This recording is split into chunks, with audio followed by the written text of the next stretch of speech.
satu jalan, di mana Tajikistan ini menjadi salah satu tempat paling strategis bagi keberhasilan proyek tersebut. Nah, dalam memberi utang, ada hal unik yang dilakukan Cina pada Tajikistan, yaitu alih-alih disuruh bayar utang dalam jangka waktu tertentu, Cina memberikan 2 persyaratan hutang piutang baru pada Tajikistan. Yang pertama adalah semua proyek yang menggunakan dana pinjaman dari Cina harus mempekerjakan buruh dari Cina.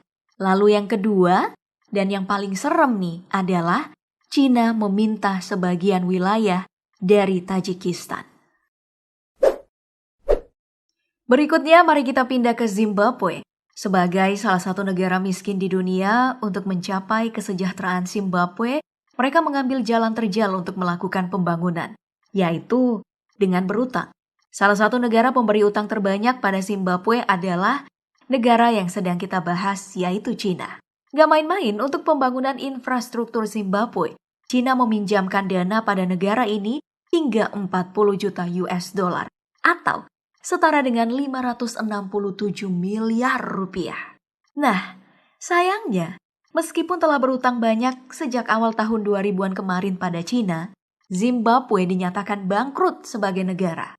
Pada Desember 2015 kemarin, hutang Zimbabwe jatuh tempo dan negara ini harus menelan pil pahit karena utang. Di awal tahun 2016, sebagai ganti utang dari Cina, Zimbabwe harus mengubah mata uangnya menjadi yuan, yang menjadi mata uang Cina. Sekarang mari kita pindah ke salah satu negara paling indah di dunia, yaitu Maladewa. Siapa sangka, surga liburan bagi kalangan sultan ini juga terlilit utang pada Cina. Bahkan dari pengakuan parlemen Maladewa, hutang negara ini mencapai 3,1 miliar US dollar atau 44 triliun rupiah pada negeri tirai bambu. Kebanyakan dari hutang ini dipergunakan untuk membangun tempat wisata, jembatan, bandara, dan juga pelabuhan. Ya, meskipun hal-hal yang dibangun dengan utang ini terbukti mendatangkan wisatawan, namun Maladewa tidak sepenuhnya bisa bersantai. Hal ini disebabkan negara kecil ini ditakutkan tidak bisa membayar hutang pada Tiongkok.